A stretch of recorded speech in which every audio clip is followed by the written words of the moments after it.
There for us right now. You had a chance to speak to two North Korean officials with the Kim Jong-un regime. They said they're watching the president's Asia visit very closely.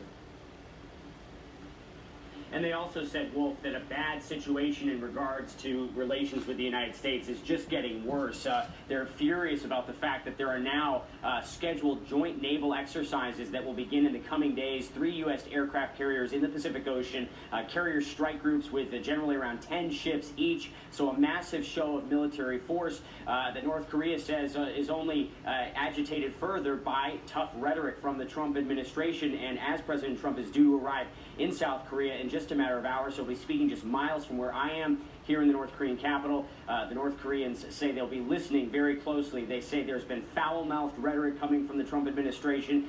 They say that the words of the U.S. president could push the situation to the brink of an all-out military conflict. That is a threat that we've heard before, but we've been hearing for weeks now from the North Koreans that they want to back up their own rhetoric with action, with a clear message to the Trump administration. And so we really have to watch very closely. The next hours and days are certainly critical here. Because some analysts, as you know, Will, they say they're seeing some new activity at North Korean test sites.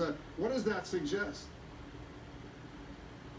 Yeah, there are new satellite images released by 38 North, the North Korea think tank, and they have detected significant new activity at the Punggye-ri nuclear test site, indications that in the past have been followed by North Korean nuclear detonations. Also, South Korean military intelligence detecting activity at North Korean missile launch sites. We know that the North Koreans have been threatening for quite some time to conduct their 7th nuclear test and to test a new kind of long-range intercontinental ballistic missile, the kind of which they say could hit anywhere in the mainland United States. Could this be the time, while President Trump is in the region, that North Korea decides to demonstrate this new capability, or is it just posturing? That is something we have to watch very closely, but it has been noteworthy. 7 weeks since North Korea has conducted any sort of major live military event. Right now they're trying to showcase that they're building their economy, telling their people to brace for the impact of more sanctions. Wolf? All right, Will, be careful over there. The news conference with authorities in Texas has just